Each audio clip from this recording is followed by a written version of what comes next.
Hello दोस्तों, welcome to my YouTube channel. आज हम समीकरण को हल करना सीखेंगे। इसको हम विलोपन विधि से हल करना सीखेंगे और एक और समीकरण को हम प्रतिस्थापन विधि से हल करना सीखेंगे। दोनों विधियों को हम एक ही वीडियो में बताने वाले हैं, तो वीडियो को लास्ट तक देखना। वीडियो के अंत में हम आपको एक क्वेश्चन देंगे जो आपको सॉल्व करके उसका आंसर कमेंट बॉक्स में बताना है। तो पहले हम इसको विलोपन विधि से सॉल्व करेंगे। देखिए, विलोपन का अर्थ होता है कि एक पद को हमको गायब करना है, y वाले पद को या फिर x वाले पद को हमको काटना है, एक पद को रखना है। तो यहाँ पर x प्लस वाई बराबर 5 है और दूसरी समीकरण जो हमारी है 2x माइनस 3y बराबर 4 है। तो इसको हमको हल करना है। तो देखिए, ये कटेगा कब? जब यहाँ पर 3y होगा और यहाँ पर माइनस 3y है, यह प्लस का y है, यहाँ पर माइनस 3y है। तो यहाँ पर अगर हम 3 से गुणा कर दें तब ये कट सकता है। तो यहाँ पर हम लिखेंगे समीकरण फर्स्ट में 3 से गुणा करने पर 3 से हम गुणा कर देंगे। जब 3 से गुणा कर देंगे तो देखिए यहाँ पर हो जाएगा 3x प्लस का 3y बराबर, और इसको 3 से गुणा करेंगे तो ये हो जाएगा तीनों पछी 15, और इस समीकरण को हम उतार लेंगे तो ये हो जाएगा 2x माइनस का 3y बराबर 4। अब देखिए ये कट जाएगा क्योंकि ये प्लस का है और ये माइनस का है। लेकिन यहाँ पर जब विपरीत चिन्ह होते हैं तो यहाँ पर हम लिखते हैं जोड़ने पर। अगर यहाँ पर एक समान चिन्ह होते हैं, यहाँ पर प्लस है, यहाँ पर प्लस होता मान लीजिए, तो यहाँ पर लिखते हैं हम घटाने पर, या फिर यहाँ पर माइनस होता और यहाँ पर भी माइनस होता तब भी हम लिखते हैं घटाने पर। और जब विपरीत चिन्ह होंगे तब हम लिखेंगे जोड़ने पर। तो यहाँ पर हो जाएगा जोड़ने पर।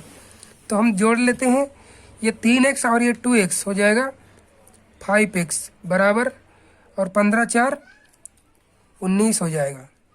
अब देखिए यहाँ पर हम x की वैल्यू निकालेंगे तो आ जाएगा 19/4, x बराबर 19/4। यहाँ से वैल्यू आ गई। अब इसका मान हम समीकरण 1 या 2 में रख सकते हैं, किसी भी समीकरण में रख देंगे, मान आ जाएगा। तो यहाँ पर हम लिख देंगे x का मान समीकरण 1 में रखने पर, 1 में हम यहाँ पर रख देंगे। तो यहाँ पर समीकरण 1 क्या थी हमारी, यहाँ पर ऊपर देखते हैं, ये देखिए x प्लस वाई बराबर 5 है। तो इसको हम नोट करते हैं, x प्लस वाई बराबर 5, और यहाँ पर देखिए x का मान निकला है 19/4।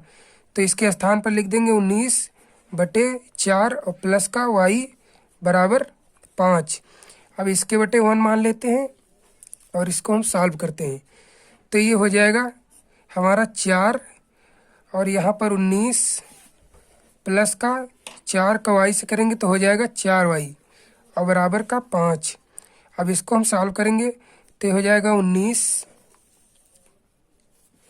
19 प्लस 4y बराबर 4 पंचे 20 हो जाएगा। जब 4 पंचे 20 हो गया, अब देखिए 19 को हम पक्षांतर करेंगे तो यहाँ पर बचेगा 4y बराबर 20 माइनस का 19, क्योंकि इधर प्लस का है उधर जाएगा तो माइनस का हो जाएगा। अब इसको हम घटा देंगे तो यहाँ पर 4y बराबर बचेगा 1, और यहाँ पर y का मान अगर हम निकालें तो हो जाएगा 1/4। तो इस तरीके से हमने सॉल्व कर लिया विलोपन विधि से। अब हम सॉल्व करेंगे प्रतिस्थापन विधि से। और इस समीकरण को हम सॉल्व करेंगे प्रतिस्थापन विधि से। देखिए, प्रतिस्थापन का अर्थ होता है यहाँ पर प्रतिस्थापन की अगर हम बात करें तो यानी कि विस्थापित करना होता है, एक स्थान से दूसरे स्थान पर ले जाना, यानी कि x को प्रतिस्थापित कर देना है।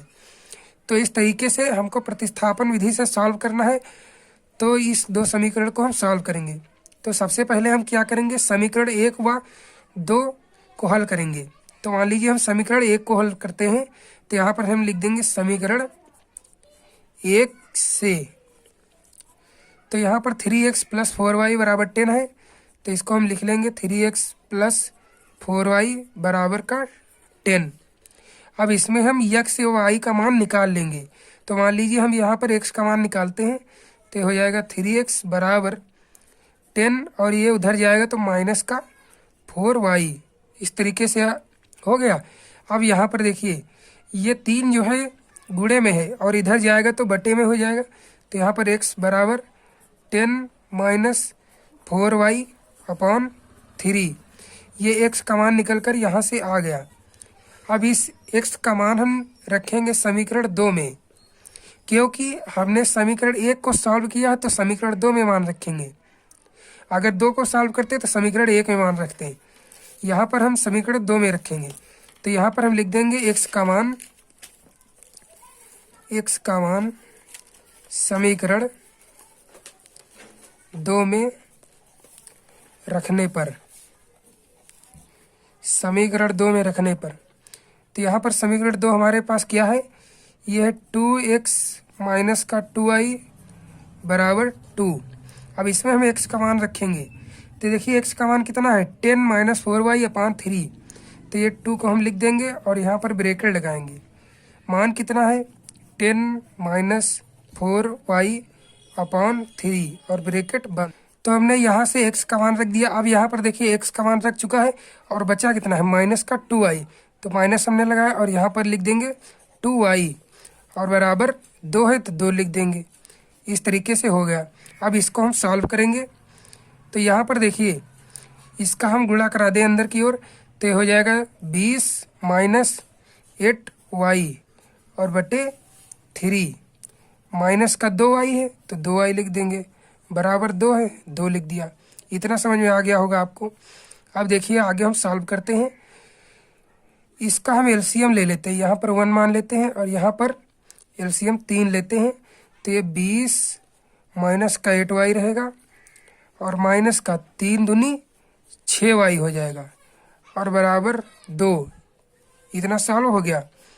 अब देखिए यहाँ पर इसका गुणा इससे कर देंगे। यहाँ पर 1 मान के इसका इससे और इसका इससे कैंची गुणा, तो हो जाएगा 20 और यहाँ पर देखिए 8 और 6 जुड़ जाएगा, माइनस का 14y और बराबर 3 दूनी 6।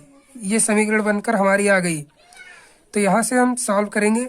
अब देखिए माइनस का 14y को हम रोक लेते हैं और बराबर 6 माइनस यहाँ पर कर देते हैं 20। तो यहाँ से कितना बचा माइनस का 14y बराबर का माइनस का 14, ये बचा हमारे पास। अब देखिए यहाँ से माइनस और ये माइनस कट हो जाएगा तो y बराबर 14 बटे 14, यहाँ से 1 आ गया, y बराबर 1। y का मान यहाँ से निकल कर आया है 1। ये y का मान निकल कर आ चुका है तो इस y का मान हम समीकरण 1 या 2 में रख सकते हैं, किसी भी समीकरण में। यहाँ पर जब y का मान निकला है तो यहाँ पर हम किसी भी समीकरण में रख देंगे। तो मान लीजिए हम यहाँ पर समीकरण 2 में रखते हैं। समीकरण 2 में रखने पर यहाँ पर लिख देंगे समीकरण 2 में रखने पर, समीकरण 2 हमारी क्या है, यहाँ पर देखिए समीकरण 2 हमारी 2x माइनस 2y बराबर 2 इतनी है। यहाँ पर हम लिखेंगे 2x माइनस का 2y बराबर 2 और y बराबर निकला है 1। तो यहाँ से 2x माइनस 2 गुणे y का मान 1 है और बराबर 2। तो ये हो जाएगा 2x माइनस का 2 बराबर 2। इतना हो गया। अब देखिए 2x बराबर ये उधर जाएगा तो प्लस का हो जाएगा और 2 दूनी 4 हो जाएगा तो बराबर 4। अब यहाँ से x का मान निकालेंगे तो 4 बटे 2, 2 दूनी 4, x बराबर 2। इस तरीके से हमने प्रतिस्थापन और विलोपन विधि से सॉल्व कर लिया है क्वेश्चन को। और अगर वीडियो पसंद आया तो लाइक शेयर सब्सक्राइब जरूर कर दें। Thank you.